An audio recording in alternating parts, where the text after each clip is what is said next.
पढ़ेंगे और बात उस हत्याकांड की करेंगे जिसका जिक्र हर देशवासी की जुबान पर है। दरअसल चंदन गुप्ता हत्याकांड में 28 दोषी ऐसे हैं जिनको उम्र कैद की सजा सुना दी गई है, लेकिन सवाल उस 130 पन्नों की रिपोर्ट का, जिस रिपोर्ट ने अब इस पूरे हत्याकांड में कई सवाल खड़े कर दिए हैं। वो सवाल हैं क्या, ध्यान से सुनिएगा।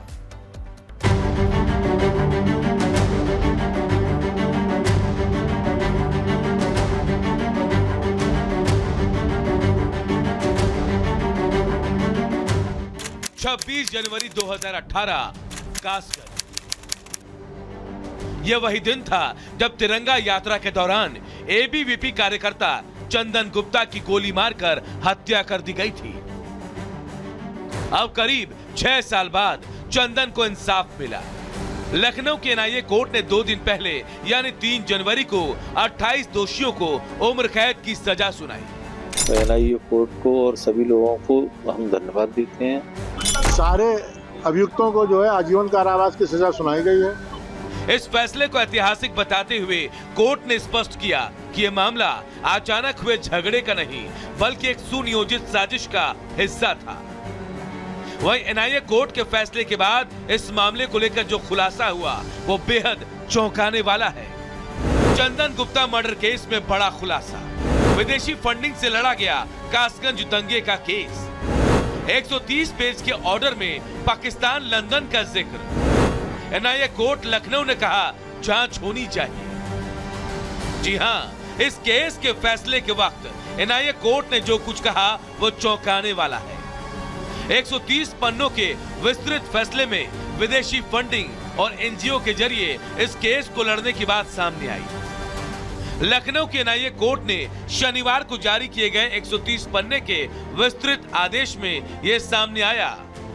आरोपी पक्ष ने पाकिस्तान और अन्य विदेशी संगठनों की फंडिंग से जुड़े एनजीओ के माध्यम से अपना केस लड़ा। कोर्ट पर दबाव बनाने की कोशिश की गई। कोर्ट ने अपने आदेश में कहा कि ये एनजीओ न्यायिक प्रक्रिया को प्रभावित करने और समाज में सांप्रदायिकता बढ़ाने का प्रयास कर रहे हैं। इन संगठनों ने कई ऐसे अभियुक्तों को बचाने की मदद की जो आतंकवाद, नकली मुद्रा और देश विरोधी गतिविधियों में शामिल थे। एनआईए कोर्ट ने इन एनजीओ की भूमिका पर गंभीर चिंता जताई और इनके उद्देश्यों की जांच के आदेश दिए। चंदन गुप्ता के परिवार ने कोर्ट के फैसले को ऐतिहासिक बताया और कहा कि यह तिरंगे और संविधान की सम्मान की जीत है। वहीं विदेशी संगठन और एनजीओ के खुलासे पर चंदन के पिता सुशील गुप्ता ने हैरानी जताई और गृह मंत्रालय से जांच की मांग की। मैं इस बात से अचंभित था कि इतने बड़े वकील कर लेते थे ये, जो जिनकी ईयरिंग एक ईयरिंग 5-5 लाख रुपए की थी। इनकी जांच होनी चाहिए। इनको हमारी केंद्रीय सरकार जो भी है, गृह मंत्रालय वगैरह, उनकी जांच करे कि इन पर पैसा कहां से आ रहा था। चंदन गुप्ता केस में कोर्ट का खुलासा न केवल चौंकाने वाला है, बल्कि ये प्रशासन और न्यायपालिका के लिए एक चेतावनी भी है। अगर इस मामले की जांच कर कार्रवाई नहीं हुई तो आने वाले समय में कई चंदन गुप्ता यूं ही कुर्बान होते रहेंगे। Bureau report, Republic Bharat. तो चंदन गुप्ता की मौत के बीच सजा और सजा के बीच अब तमाम सवाल। दरअसल वो 130 पन्ने की रिपोर्ट और उस रिपोर्ट में जिन विदेशी एनजीओज का नाम है उसका जिक्र अगर करें तो सबसे पहला NGO alliance for justice and accountability, जो न्यूयॉर्क से ताल्लुक रखता है, यानी वहां से भी मदद दी गई है। इंडियन अमेरिकन मुस्लिम काउंसिल वॉशिंगटन डीसी, ये यहां का एनजीओ है, यहां से भी मदद आई है। South Asia solidarity group London का ये मशहूर एनजीओ है, यहां से भी मदद मिली है। Citizens for justice and peace Mumbai का ये एनजीओ, इससे भी मदद मिली है। People's union for civil liberties New Delhi का एनजीओ, जिससे मदद जो है वो दी गई इन सभी दोषियों को बचाने के लिए। रिहाई मंच लखनऊ से ताल्लुक रखता है, इसके जरिए भी फंडिंग जो है वो की गई। यानी कि ये वो तमाम एनजीओ हैं जिन एनजीओ ने इन दोषियों को बचाने की हर मुमकिन कोशिश की है। तो चलिए दर्शकों, खबरों में आगे बढ़ेंगे और बात करेंगे 2 मिनट में भारत की।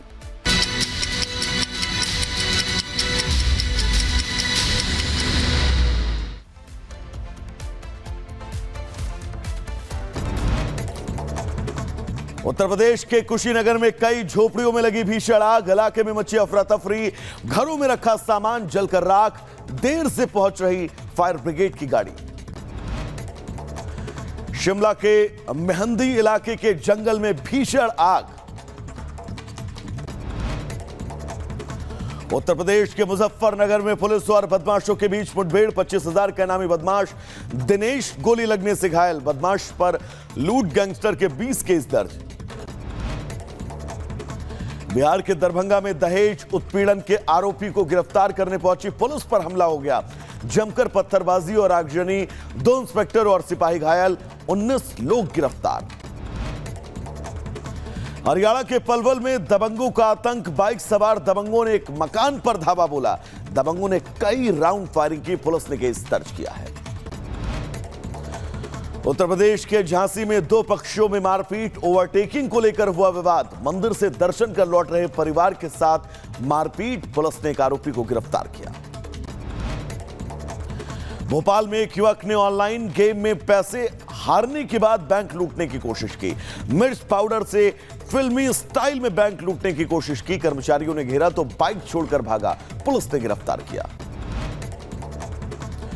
मुजफ्फरनगर में प्लॉट के विवाद में 2 पक्षों में मारपीट। पुलिस की मौजूदगी में मारपीट।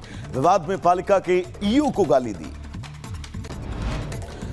लखीमपुर खीरी में भीषण सड़क हादसा। नेपाली यात्रियों से भरी बस अनियंत्रित होकर पलटी। हादसे में 20 नेपाली यात्री घायल। नौकरी की तलाश में पुणे जा रहे थे। झारखंड के दुमका में भीषण सड़क हादसा। ट्रक और ऑटो रिक्शा की टक्कर में 4 की दर्दनाक मौत। मध्य प्रदेश के जबलपुर में हिट एंड रन का सीसीटीवी वीडियो आया सामने। सड़क पार कर रही एक बुजुर्ग महिला को रौंदा। टक्कर मारकर भागते कई लोगों को रौंदते निकली। 2 लोगों की मौके पर हुई थी मौत। मुंबई के बांद्रा ईस्ट में लगी भीषण आग। आग लगने के कारण मौके पर अफरा तफरी का माहौल। आग लगने से कई झोपड़ियां जलकर राख। लखीमपुर खीरी में आदमखोर बाघ का आतंक। बाघ ने एक युवक पर किया हमला। युवक की मौके पर मौत। बाघ की मौजूदगी से ग्रामीणों में दहशत का माहौल है।